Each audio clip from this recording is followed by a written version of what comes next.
Hey guys, it's your favorite gold miner, prospector, and geologist, Jeff Williams. And today I'm going to show you the secret to finding easy gold around some of these old abandoned gold mines. So let's get into it. Now there's two methods to sampling these old abandoned gold mines. One of them is going to be in the mine dumps. That's a no-brainer. But I'm going to show you one you probably haven't seen before. But what I really want to focus in on is looking for some of the old veins that are on the outer margins of some of these stopes. Now right now I'm standing in an open stope that daylights. And all that means is they work their way from the bottom up to the top. And these are fantastic because you don't actually have to get down into the mines. You can stay up here on the surface, especially if you're claustrophobic. And this is where research comes in. You got to do your research. That's step one. So I did my research on this mine, and they were finding all their free mill gold in this little brecciated zone right here. Do you see that?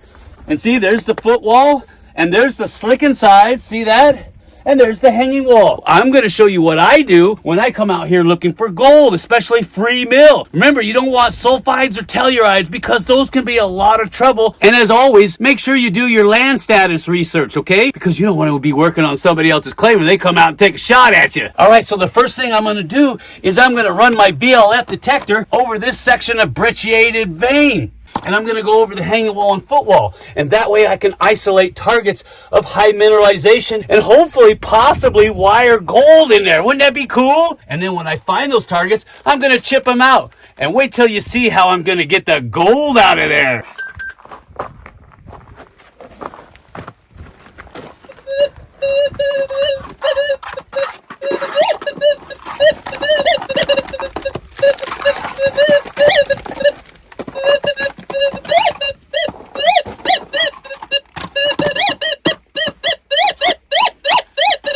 That's a good one.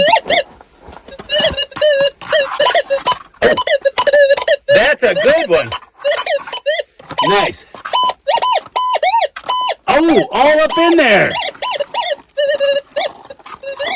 Nice.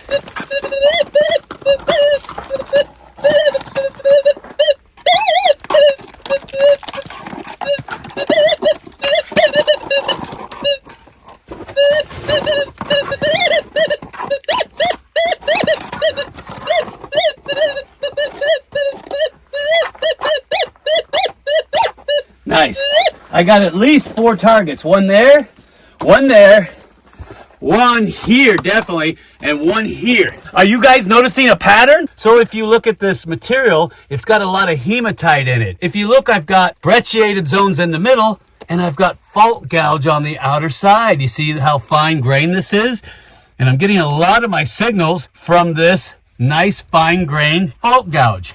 And that's a no-brainer because a lot of your heavy mineralization is usually going to be in the fault gouge next to the hanging wall or the footwall. So I'm going to go ahead and remove as much as I can, and I'm going to get some here from the hanging wall as well.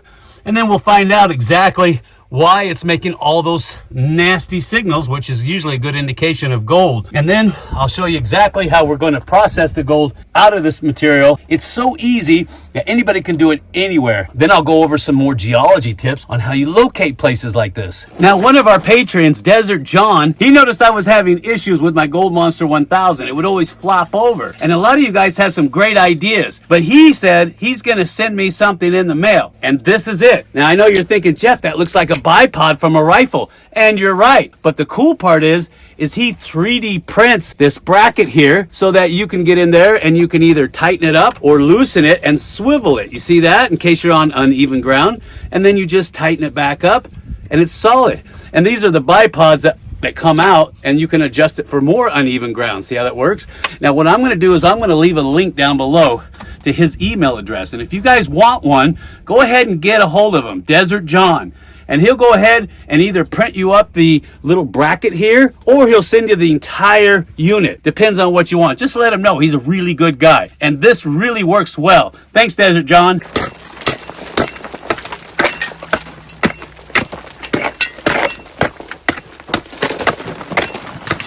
You want gold? You got to earn it. All right, so what I'm doing is I'm working from the top down. As I'm removing the vein material, I'm letting the footwall act as a natural slide. And it goes down into this pocket I have down here at the bottom. And then what I'll do is I'll dig that out, put it in a bucket, then I'll show you what I'm gonna do next. Who needs a gym? Just be a gold miner.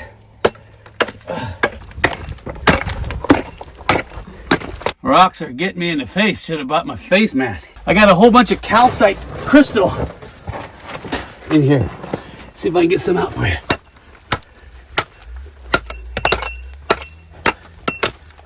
But this is nothing but calcite crystal hanging up off the hanging wall right there. It's nice. I'll see if I can get a bigger piece of it and show you.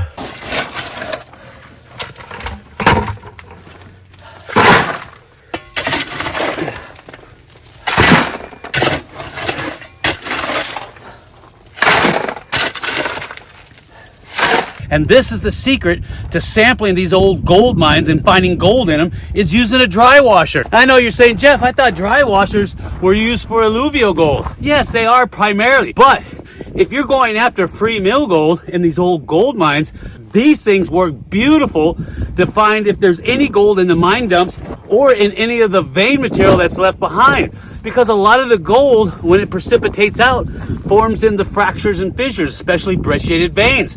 So you don't want the bulk of that material, you just want the fine gray mass that's in between that's already fractured, or in some cases, fault gouged. So we're gonna run that through this, and then I'm going to sample the mine dumps, and we're going to compare the two to see which one has more gold. And this is a piece of calcite. This is very common in this area, calcite and quartz. And you're going to find sheeted veins of this stuff, a lot of stockworks and a lot of brecciation zones. It's all over the place. Now, if you're not sure if it's quartz or calcite, remember that calcite is very soft and quartz is very hard. All you have to do is try to scratch this or the quartz. This stuff is really easy to dig into. And for geologists such as myself, what we do is we bring a little tiny container full of diluted hydrochloric acid. If I pour it on here, it's gonna fizz. That's how I know right away that it's calcite. I know, enough jaw, Jack and Jeff. We wanna see some gold. I wanna see some gold too, but I gotta run the material first.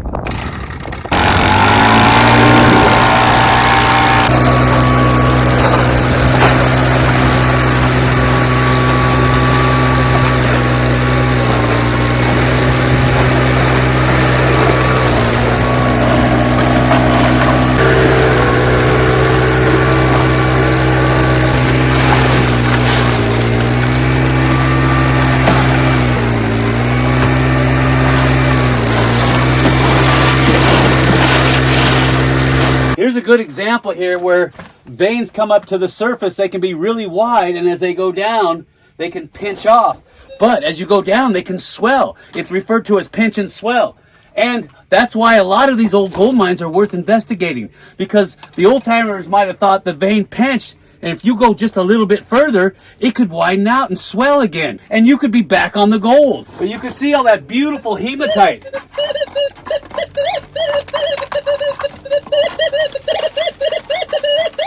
And I'll take samples, and you can see the calcite right there against the footwall. So I'll take samples of that too. Remember to always use gravity whenever you can when you're working these old mines. Gravity is always your friend. Unless, of course, it's a timber coming down or a loose rock.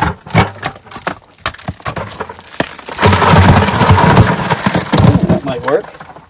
Let's see if I can get that in there a little bit further.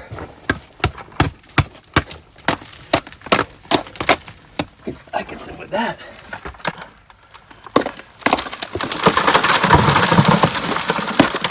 Ooh, you see that? Remember, redder the better. That red hematite? Nice. Now, normally I bring my little Makita cordless hammer drill, but I forgot to throw it in the back of the side-by-side today, so I got to do it manually. But for future reference, whenever you're working these deposits, bring a cordless hammer drill. I'm telling you, it's like night and day.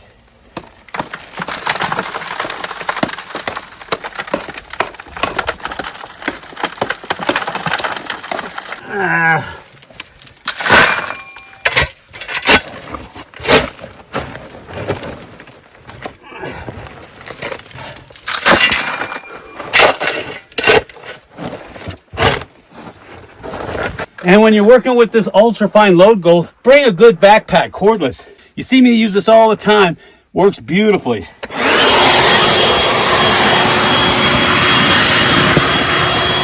Problem is, it fills up too fast. But that way, you get every speck of gold for your hard-earned work.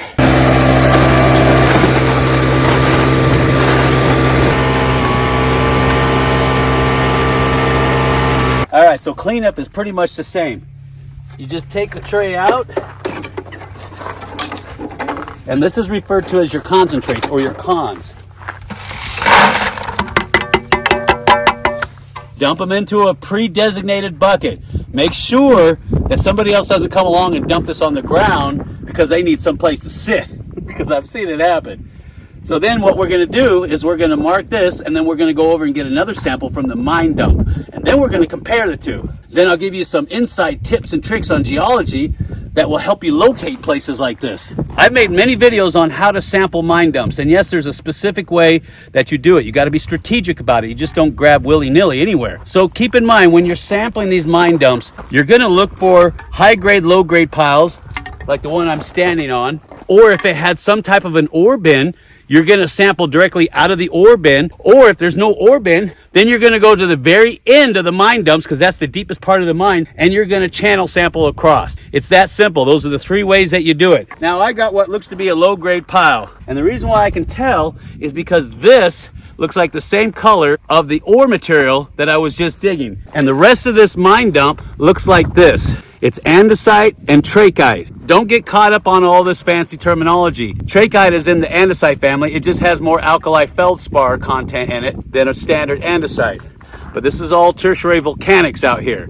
And a lot of the gold is traveling in some of the fissures that are inside of a lot of these old tertiaries. And I've got a whole lot of rhyolitic necks, or plugs as we call them, just basically what's left over after a volcano has eroded away. And rhyolite is very, very good at hosting gold deposits, especially if it's got large seams of hematite running through it. Remember, the redder the better. So I'm going to sample this guy right here, and then we'll go ahead and pan it out and then see which one has more gold in it. All right, so I'm on one of these low-grade, high-grade piles. I'm pretty sure it's a low-grade because it's small and it doesn't look like it's that good of material, but I'm going to sample it anyway.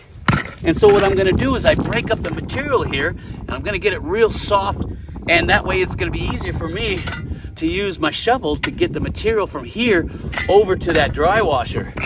Now what you can do is you can bring your dry washer right next to wherever it is you're sampling, but I've got it set up in a good spot. I really don't feel like moving it. And then after this, we'll go out to the tails of these mine dumps, and then we'll check those too. But I don't think they're going to have anything in it, because like I said, that's all of this country rock, which is mostly trachyte and a lot of andesite, and you've got some granites mixed in there too.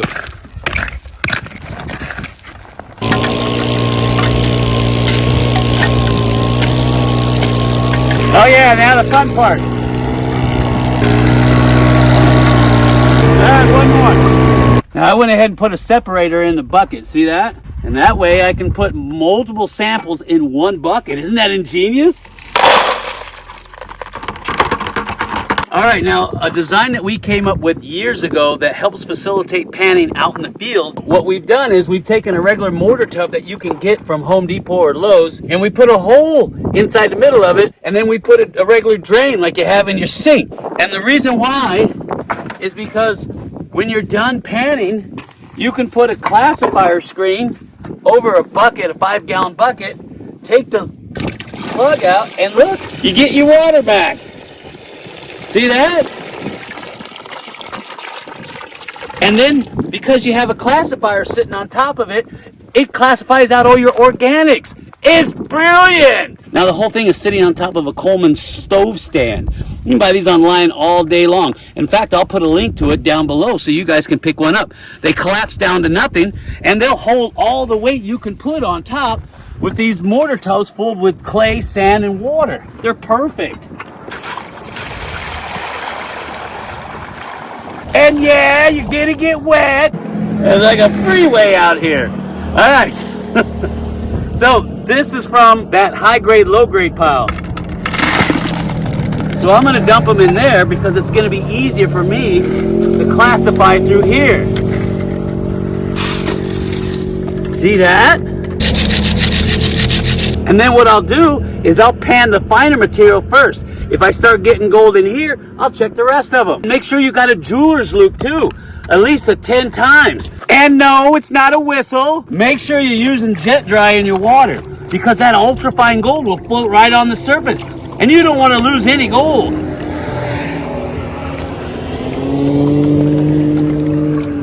It's like a freeway out here. Get the sun over here for you. Oh, I already got gold. See it? Look.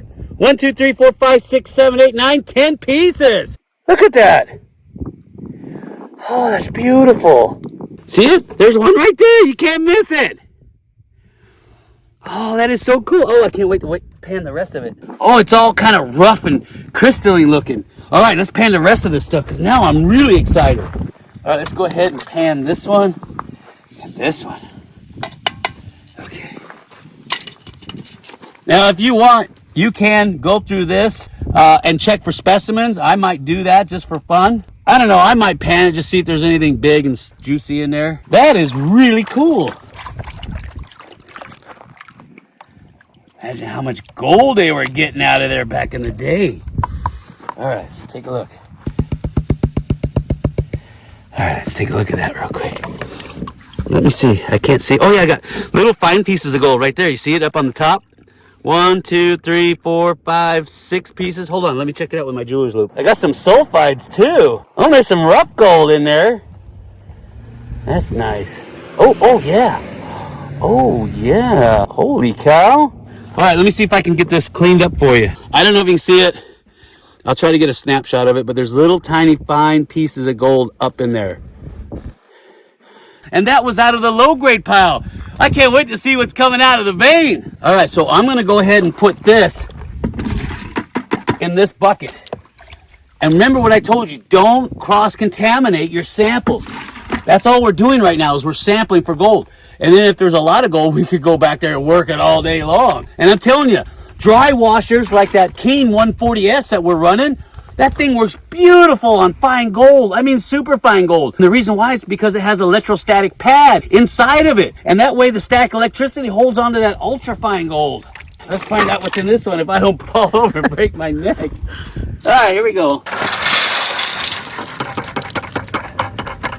And this is out of the vein. You can get away with just running a 20 mesh screen. But like I said, I'm curious to see the different sizes of gold that we might have out there.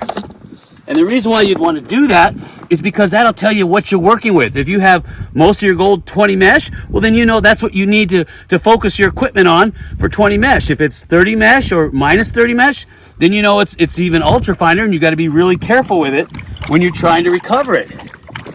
All right. Oh, I'm trying to go real slow. Trying to go real slow without breaking my neck. All right, do the Williams wiggle. Alabama. Oh, is that gold? Is that gold? Yeah. Look. Look at all those little pieces of gold in there. Oh, yeah, baby. Oh, wow. It's all crystalline. Holy cow. Oh, that's gorgeous. I don't know if you can see it. I'm going to try to tap it up for you, but it's all right in there. Crystalline gold right out of the vein. There. See all that? See all that fine gold? Right there where my finger is. I'm going to try to get the glare off that. Let's see. Maybe that'll work. There. Can you see it now? Right there. Right there. Nice. And it's got quartz attached to it. No, that's calcite. Now keep in mind, you're not going to get rich running this material like this, but you are going to get gold. And if you hit a pocket, you might get lucky and get a couple ounces. So it's definitely worth sampling. And this tells me that there is free mill gold coming out of that vein. So I can go back there with the proper equipment now and bring out tons of it, and I can actually run it through a mill and get every speck. Do you see how that works? That way I'm not lugging all this equipment and water and everything around up in the hills. And I'll mark it on my special map that I keep of all the locations that have gold, how much gold I'm getting per bucket, and what does the gold look like, and what is it traveling in. Do you see where I'm going with this? And then after a while, you're going to have your own personal detailed maps of all the places where you find gold. I'm telling you, it's brilliant. Anyway, This proves my point that those dry washers can capture the finest of gold. And I would highly recommend you get your hands on a Keen 140S. They're not that heavy and you could backpack them in. And if you really want to get into remote locations, Keen makes a puffer, either a hand crank or one with a little battery or even a solar panel. Isn't that cool? And don't forget, if you want one of these bipods to hold up your metal detector, I'm going to leave a link down below to Desert John's email address. Get a hold of him. He's a super great guy, and he'll either make you this 3D printed plastic mount that goes to these regular bipods for rifles, or he'll sell you the whole kit. And that way you just bolt it on, and it works on every shaft for any metal detector. It's fantastic. And speaking of metal detectors, we're going to be giving a Gold Monster 1000 away at the end of this month. In fact, we give one away every month. And 10 bags of pay dirt from our drift mine, and each one comes with a 1 ounce silver bar and gold nuggets that we mine out of our drift mine. You can't beat it. If you want to get involved with that, just look for the little link that looks like this at the end of the video. Click on it, make a $10 pledge, and you're in like Flynn. And I'll see you on the next video.